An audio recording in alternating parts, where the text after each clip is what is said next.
So I would like to welcome you, and I really appreciate that you are spending our time with us. And so, do you want to start with tell us something about yourself?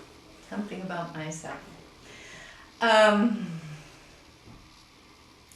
that's a difficult question. I guess it's hard to describe yourself because our culture has conventions for relating to people who you are. So the kinds of things that would tell you who I am are that I am a physical therapist by clinical background, that I work as an administrator in a large academic medical center, that I'm a single woman and own my own home on Cape Cod. I am the sister of a man. I have a hard time calling him a man because to me he's my little brother, but he is very dear to me. But there's a part of me that is none of those things and all of those things at the same time. And my brother has helped me understand more about who I am, what my consciousness is all about. And I've given you all the ego answers. So, do you want to tell us something about Guru Maharaj's childhood? Sure. I suppose we should go to the very beginning because I remember the day he came home from the hospital, and it was a cold December day. I wasn't allowed to go into the hospital, so I had to wait for him in the car. And my mother and father came out of the hospital, my mother holding this bundle of baby, all wrapped up in tons of blankets. And when she got in the car, I could barely contain myself. I wanted to see the brother I'd been hearing I was going to have for all those many months while my mother was pregnant. So she opened the blanket, and he let out a blood-curdling scream. And I took one look at him, and I said, "Okay, Mommy, you can close the blankets now." So that was my introduction to Ниранджане.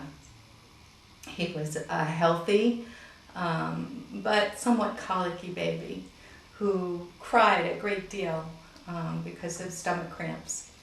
And I have an image of my mother sitting in the rocking chair rocking him. And not only was he crying, but she was crying. So it was tough when he first came home. But as he grew older, he was a very plump, beautiful baby. He had a lot of spirit. He was constantly pushing the boundaries. I can remember we shared a room up until about the time, maybe he was a year or a year and a half old. And I'd be lying in bed, just about ready to drop off to sleep, and I would hear this thud. And the thud was that my brother had climbed over the rails of his crib, landed on the floor, and then you would hear as his Dr. Denton's would go down the kitchen till he'd look around the corner into the den where my parents were watching television. And I could hear, "Are you up again?" And they would pick him up, bring him back, and put him in the crib. And I don't know how many times he would do that in a given evening, but either he would wear out or I would wear out because we'd end up asleep. We can probably fast forward a little bit. I'm trying to remember things that stand out in my memory. Those memories were in an apartment that we lived in Lowell. And when I was 10 and he was probably about 6, we moved to a house. And one of the pictures that I've just given you was my brother playing with one of our neighbor's sons when we were living in that house. And he used to have a pretty good time with the neighborhood boys. I was more solitary than my brother, which is probably a little surprising. I was the one that used to dig up plants from the field on the other side of the fence, and he'd be out raising cane with the neighborhood boys. So we were a little different growing up than maybe what we are now. Unfortunately, around the time that I was 14 and he was 10, our father died. And that was a very major event. Whoops. It was 1963 when our father died. And it changed everyone that was closely involved to my father. But I could see it change my brother a great deal. He became quite serious and actually quite religious. He was not of bar mitzvah age, so that he was not required to go to temple morning and evening to pray for our father, but he did. Even though it wasn't required of him, he wanted to do it. He insisted on it. He gave up his paper route, his baseball games, whatever, because he felt he owed that to our father. And I think as he was growing up, there was a part of him that kept that religiosity, but perhaps Judaism wasn't the right vehicle for him. And as we know, ultimately he found Krishna. So it's not surprising that, for me anyway, I saw the trend for him to transcend a lot of everyday living, going back to the time he was 10 years old. I changed too, and I remember writing an essay. It wasn't a school assignment, it was something I did for myself. And I remember writing that I wanted to be free of my body, that I felt the body was what encumbered us in being what we ultimately could be. So if I came up with those thoughts at 13, I'm sure my brother came up with them when he was 10. He was always a couple of steps ahead of me.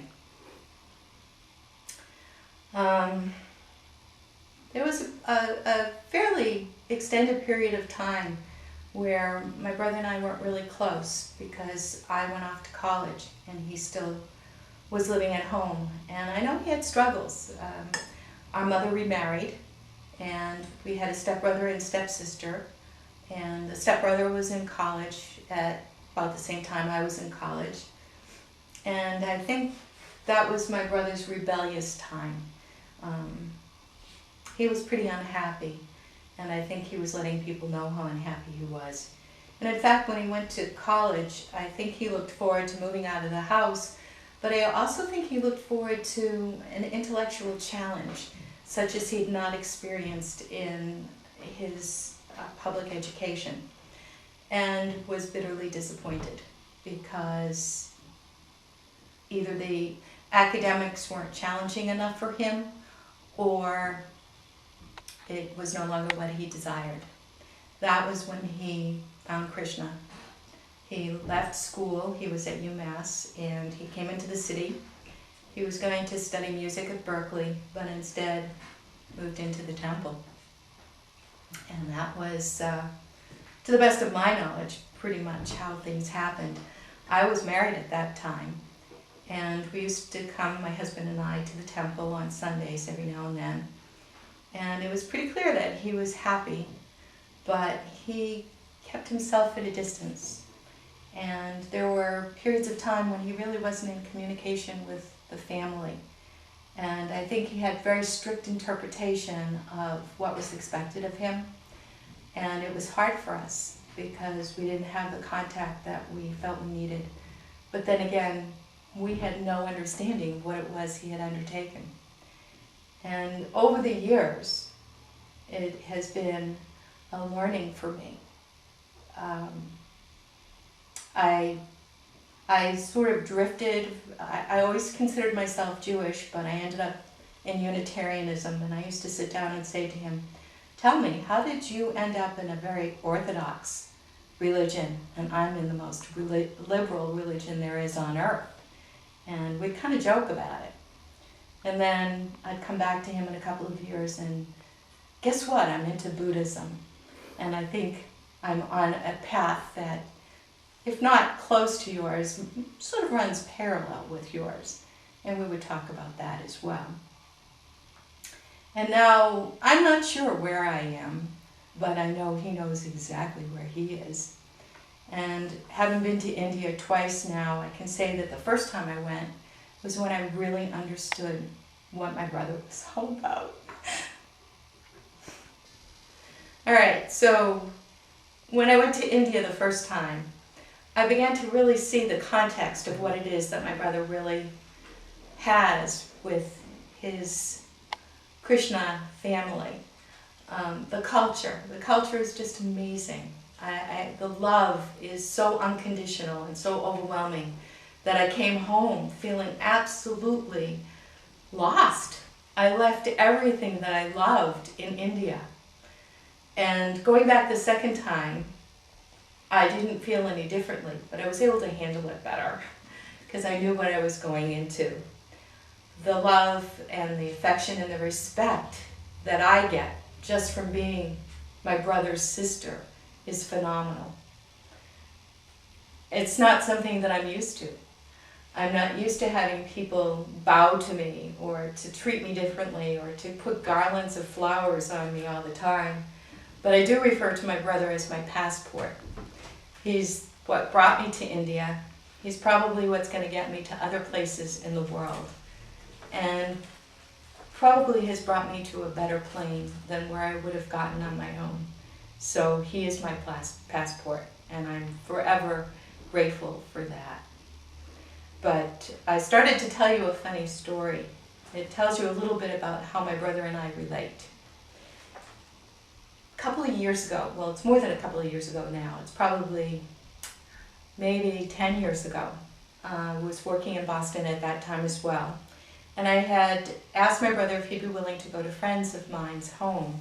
They had always heard about him and they were very intrigued. They wanted to meet him. So he managed to put together some prasadam, and someone from the temple drove him to the hospital where I was working and then drove us to my friend's home in Newton. We got out of the car and all the food, and I do mean all the food, was in the trunk. And we were dividing up the bundles when I turned to my brother and said, well, why don't you carry this? And the gentleman looked at me and he says, you don't tell Maharaj what to do. And I looked at him and I said, you don't tell Maharaj what to do, but he's my baby brother. I tell him what to do. And of course we both laughed, both my brother and I, because we do have that leniency between us. And I do get to chastise him, especially about his health. And recently, chastising extended to his godbrother, Niranджane Swami, who I've now formally adopted as my other younger brother. You wanted to hear about some idiosyncrasies that my brother had. I can tell you that when he was very young, I want to say he was maybe 3, 4, 5 years old, he had the habit of taking things apart in the household. And by things, I mean radios, toasters, whatever he could get his hands on. And my poor mother, when she would go to toast the bread and look on the counter and there's no toaster, she knew exactly what was going on and she'd yell, Neil, I want the toaster now. So you would see him on the floor taking all these little parts, putting it back together, running into the kitchen and giving her the toaster.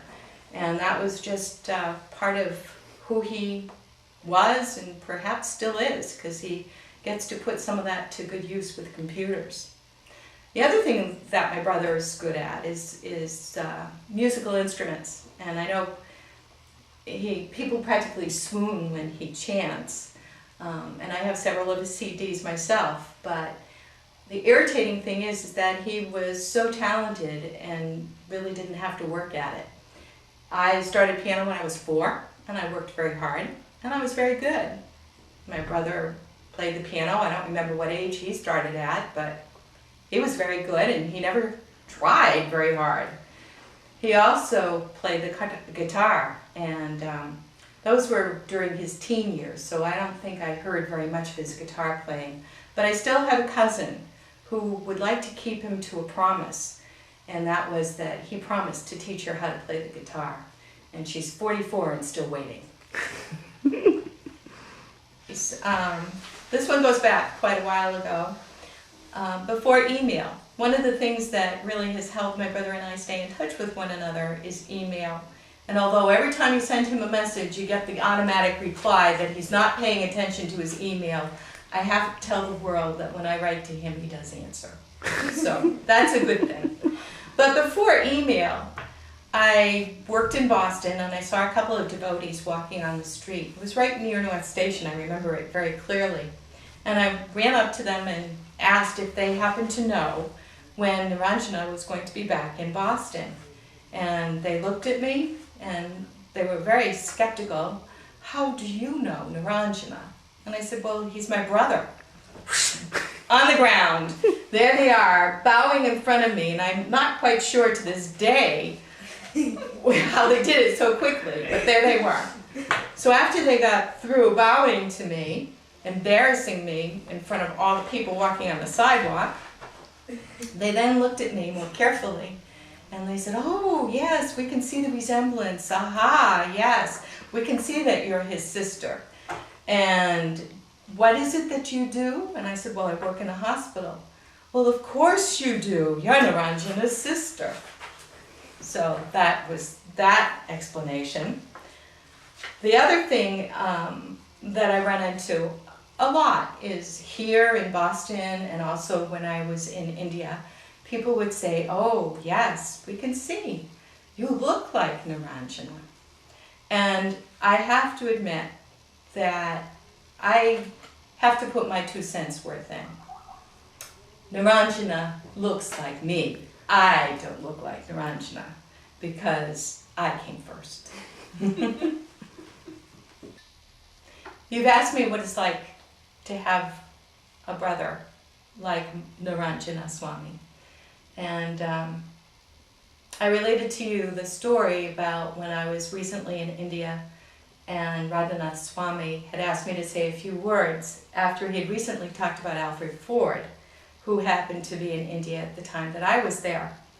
And he was saying that Alfred Ford is this rather unassuming person who said that he, by birth, ended up having his wealth. It was nothing that he did. And when Radhanath Swami asked me to talk, I said, well, I'm sort of like Alfred Ford because I happen to have been born into the right family and given the right brother. And that's what it's like for me to have a brother that has such a large presence in this world because of the respect and the reverence that everyone has for him. They kind of look at me differently because I'm related. That's a little difficult to accept in our culture here, but it fits perfectly in India.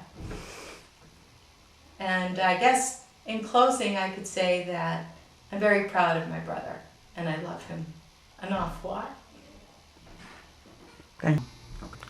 Hare Krishna Sidji, I'm really thankful for you for spending time. And so I will start with the first question.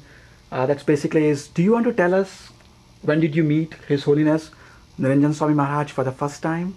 First, let me thank you and thank the Kiev yogis for allowing me to be part of this presentation. I am much honored. I met Ниранджане Swami in the early 70s in Boston when I'd spent a little time at the Boston Temple. And ever since then, we have always been in touch. So it's coming close to 30 years that I've known him. He's part of our family, and he spends time with us when he comes here, which I'm much honored, because he makes the time for us in his busy schedule. And when he goes to India, he makes it especially Bombay, he always makes it a point to either call or go see my mother, whom also he has known for a very long time. And he's of course known my father, who passed away many years ago. He was the only one from the temple who arranged to come to my father's funeral and chanted. So it was a very touching moment for me. Thank you. Please tell us something about your personal experience with Maharaj. I've seen him through various times, personally and otherwise. Had a a wonderful visit with him in Kiev, where I really got to see the other side, which normally we never do. And it truly tells me what a blessed individual he is. And we are blessed to know him and be in his environment. I've known a lot of people in the Hare Krishna movement, and he is one that I respect the most today. He is steadfast in what he says, he does. I don't see him ever falling as I've seen other people falling in the movement. He is dedicated. He dedicates his life not only to people around him, but to the movement. For me personally, being in this business, you go through hard times and you go through good times. And he has never once made me feel indifferent when I was in a downtime. In fact, he made sure that he was with me to give me the support. He would write to me, he would think about us, and it's a wonderful thing. It's a friend that you have for life. And that's what he's all about. He's the individual you can not only call a friend, but in cases of a lot of people, they're guru. And they're blessed to have him. He will continue, and I wish him all the luck and best wishes. I remember a time when he used to go to Moscow and Kiev also, and then travel. At that time it was the old Russia, as I call it. Today it's the new Russia. And we used to worry. And I would make it a point to go visit with him sometimes the night before he was leaving, because we didn't know if we'd ever see him again. Some of the stories he shared with me, of course, later on, which was true to our beliefs of what could happen to him. And he worked hard, and today everybody bears the fruit of his work. You know, we go there and we think, oh, this is so easy.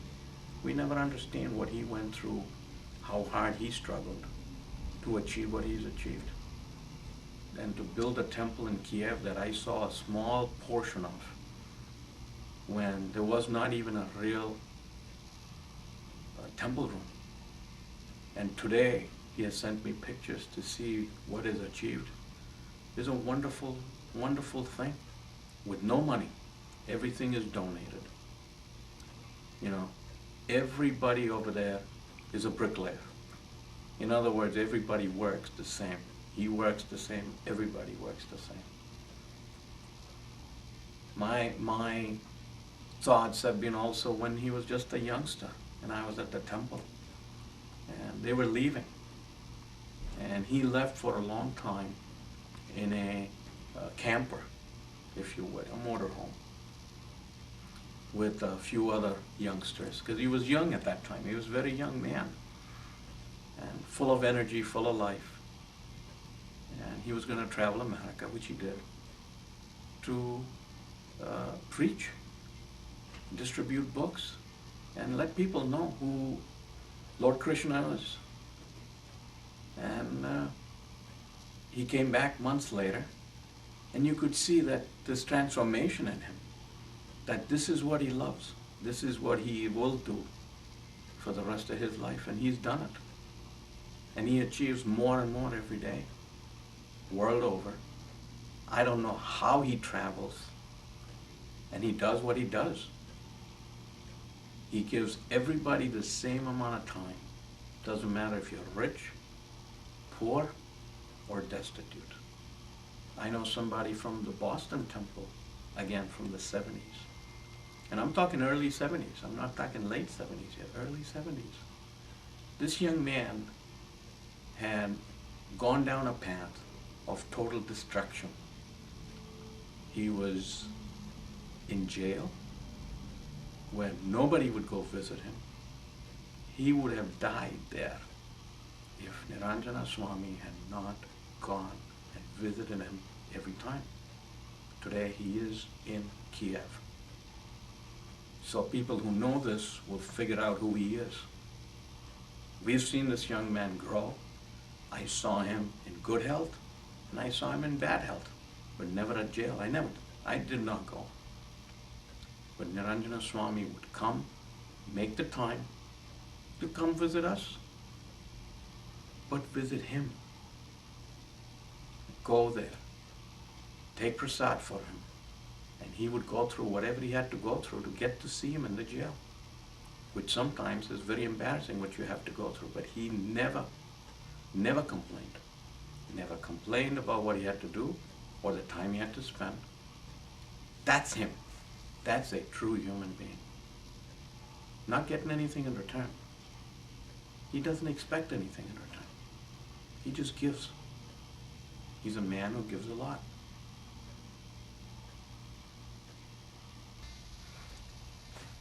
So let me tell you about our trip once when we went to Kiev many years ago. We spent a few days with Ниранджане Swami. My kids, my wife, myself, we'd all gone. And the kids also have the same affection for Ниранджане Swami. So we got to Kiev. He had already written to me what I should do. At that time, it was still a quasi-dictatorial state, if you would. Communist was still there. So we got through customs barely, scared to death. We walk out, and millions of people are looking at us. And even myself got a little worried, how are we going to get through this throng?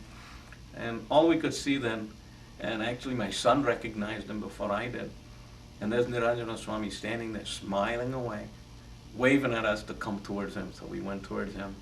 He had 2 cars. He took us to the hotel, helped us through, got us registered, settled. And then we spent the next few days with him at the temple. And you could see the joy in everybody's eyes when he would come, when he'd walk up.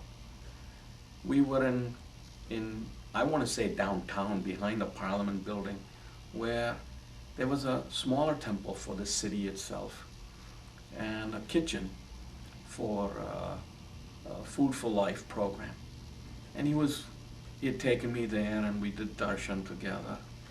And then he was showing me the compound a little bit, and showing me the bookstore, and showing me the kitchen. When we got to the kitchen, there was this elderly lady who was busy cooking, didn't first acknowledge we were even standing there. And he was just explaining to me about the kitchen and the building. And this lady saw him. She dropped everything to absolutely fall down, bow at his feet, and then start to say things to me like I understood Russian or Ukrainian. And I had no idea what she was saying, and he was just smiling. He just had a smile on his face. And Achyuta Prabhu then explained to me, because he could understand both, and explained to me in English, of how she had actually was saying to him that he had saved her life. I have no idea how, what he did, what he didn't do. But she was not from the city itself. She was from the hinterlands. And when he would go traveling, he would chant everywhere, wherever he could find people. A lot of them didn't understand him. He didn't understand them. Didn't matter. The language of Lord Krishna is universal. And everybody gets happy when you chant. And they chanted with him.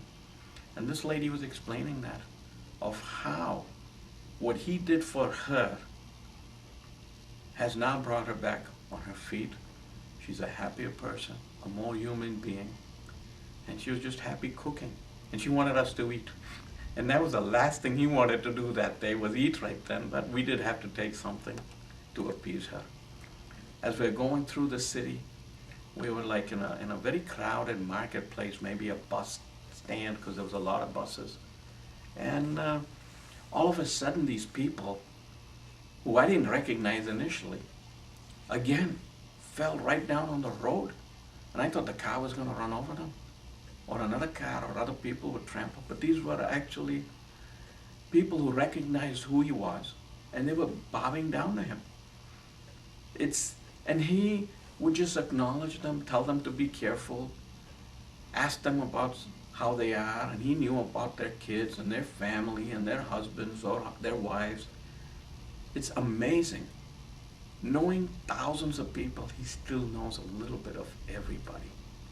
And he makes everybody feel that special person. Being at the temple, he would make sure we ate before he ate. It's his special way. He has his favorite items that he likes to eat. He had asked my wife if she would cook for him in his private kitchen. And Amita, being Amita, loves to cook too for him, so gladly would offer it up to cook, and they tried to get all the masalas and everything organized. And she knows what vegetables he likes, so she asked for all of that. And it's a funny story, but she could not get over the cauliflower. I mean, in India you get cauliflowers that are that big. America you get that big. In Kiev you get that big. And she could not understand it, how big a cauliflower they had brought to her. And then she had to chop it up, which she happily did. But she, till today, tells people this story about how big the cauliflower was. And we all had a wonderful, wonderful meal with him. And we would go and we would chant, and we would sing bhajans together, do arati together, till nighttime when he would take us back to the hotel to stay. In those days, we were not allowed to stay at the temple. If we went, we had to stay at a hotel. That's just how it was working. In fact, we couldn't even get a visa unless we had a hotel reservation. So we had to have a hotel to get the visa, so we had to stay at the hotel. And they would check us in and out. It was amazing. It was like being in the jail, because we had our own security force on our floor. And being foreigners, we had to stay in the foreigners section. But he would come and he'd make sure that we were in there safe and sound. So Sit Prabhu, what do you like most about Guru Maharaj? You know, it is so tough. How do you explain an individual as Ниранджане Swami? To me, he's just a perfect human being. He is God's gift to us. And I think we should understand that in a complete sense, not in a sense of, as we think of money or food or drink. He is an individual that has come, as I see on earth, as an angel to help, and he has helped all of us, myself, yourself, and thousands of other people.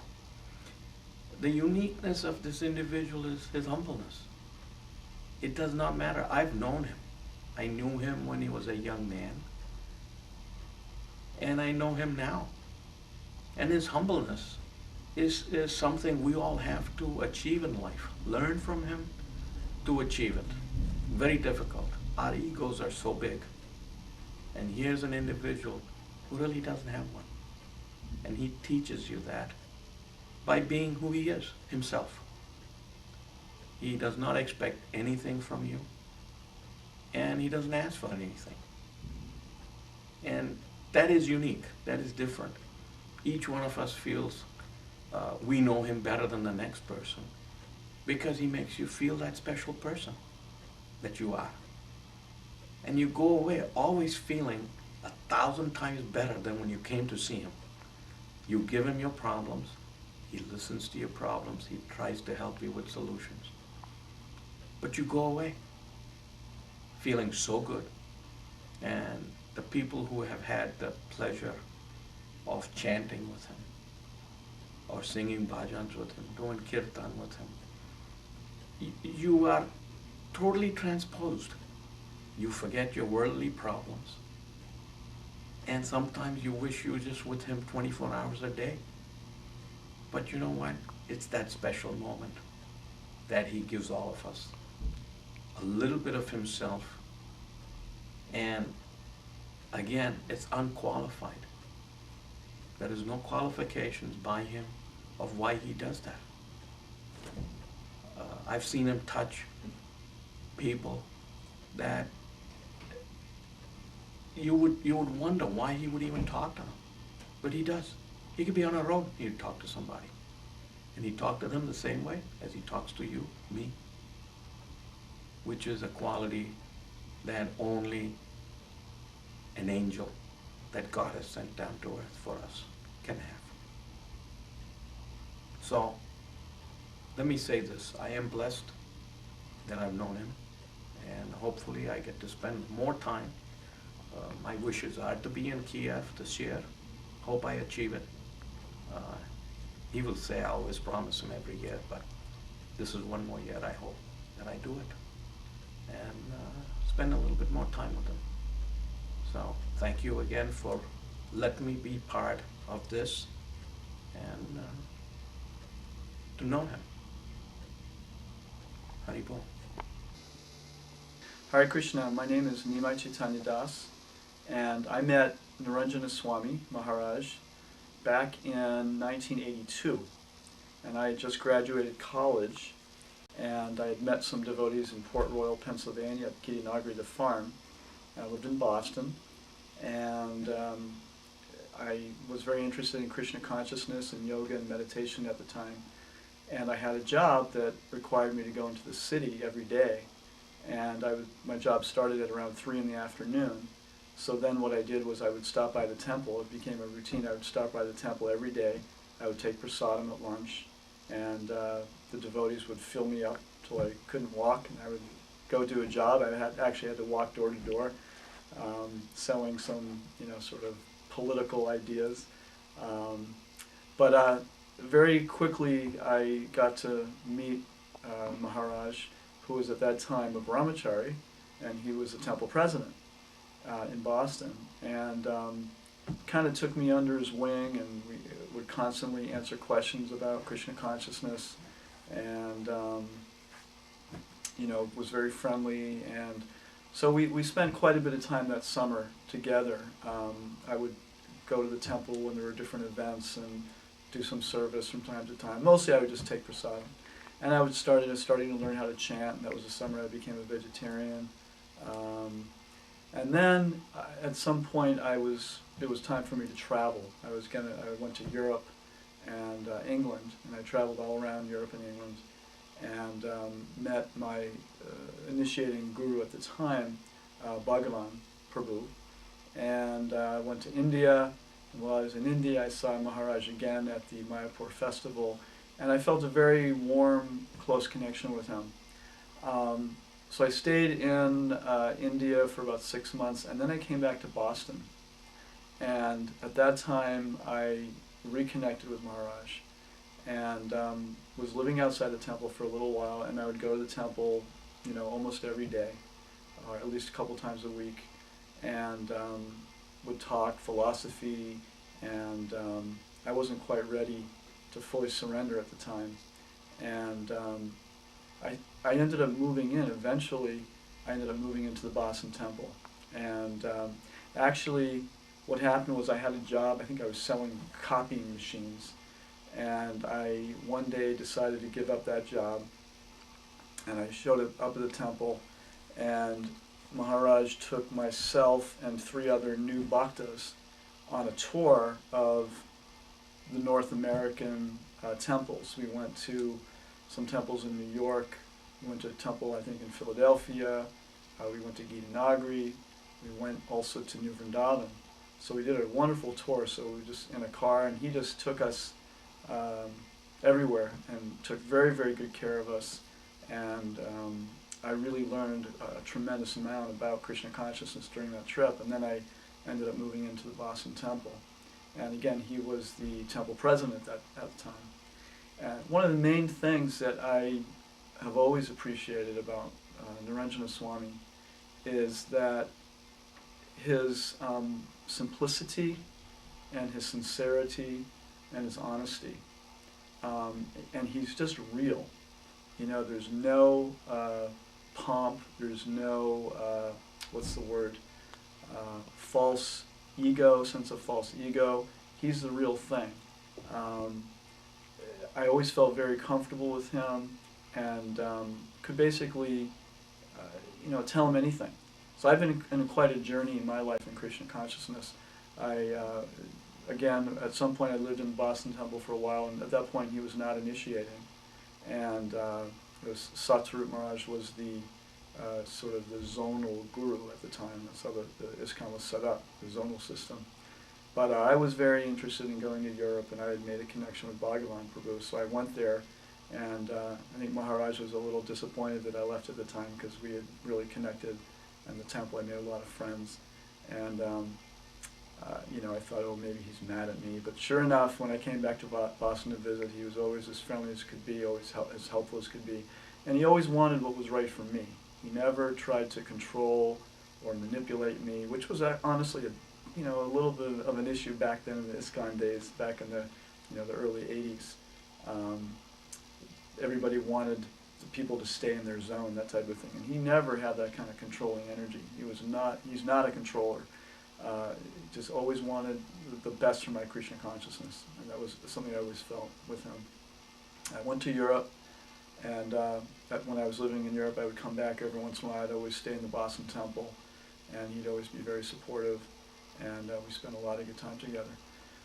So, over the years, he was honestly probably him and maybe one or two other devotees in the movement were my link to Srila Prabhupada. When my spiritual master unfortunately had a fall down in '86, Ниранджане Swami was the first person that I called once I was ready to reconnect with the movement, and he had just had open arms. It was like nothing changed. He was just ready to be there for me and just support me and to stay connected to Krishna consciousness. I never felt any judgment about how my path had gone in a little bit of a different way. I then got into holistic medicine, got into herbology and massage therapy and Ayurveda and Chinese medicine, and became an acupuncturist. So since '87 or so, that's what I've been doing. And every year that every time Maharaj comes back to Boston, he usually comes and we talk. He always, he takes 2 or 3 hours with me, which is just an amazing, wonderful event. He brings me prasadam, and I usually, if I don't talk too much, have the honor of doing a little treatment with him, maybe a little acupuncture, just to kind of support him with all his traveling and everything. So it's always a wonderful experience for me to have that chance to serve him in that way. On another note, there's been numerous times when I've had significant dreams of Maharaj. Sometimes he shows up when I'm thinking about doing a project with this other person or this other teacher or whatever, and sometimes he'll give me a warning like this person is a real impersonalist, you have to be careful. Very interesting how he shows up in that way. It's been really wonderful to see how his purity just gets purer and purer every year. And as if everybody's noticed, his chanting is just amazing, his kirtans. It just goes deeper and deeper like the way Krishna consciousness should. And so he really exemplifies to me what happens when somebody really takes sincere shelter of their spiritual master and of the holy name and of serving Krishna. He's just a real embodiment and example of somebody who does that. And I think the thing that has protected him all these years is his humility and his dedication to Srila Prabhupada. It's as genuine as it gets. So it's always an honor to be with him and to learn from him. And what I also notice when he comes to my healing center, everybody is always very interested and amazed. Who is this person? They don't understand. Why do they feel so good when he walks in the door? What happens? This one woman who was my receptionist was like, my heart just opened up. Who is this man? Why is he so? What is it about him? He didn't say anything that was so earth-changing. I mean, he just comes in, he's just being friendly, he's not preaching or anything, but just his manner and his humility and his realness just is such a unique gift to people that he comes in contact with. It really shocks people in some ways because they're not used to it. It's a rare thing to meet, as we know, a real Vaishnava. So if I could spend more time with him, I certainly would, and I dream of traveling with him to Russia and some of these countries one day. He's invited me, and so hopefully one day I'll be able to do that. So I guess that's it for now. Jai Maharaj.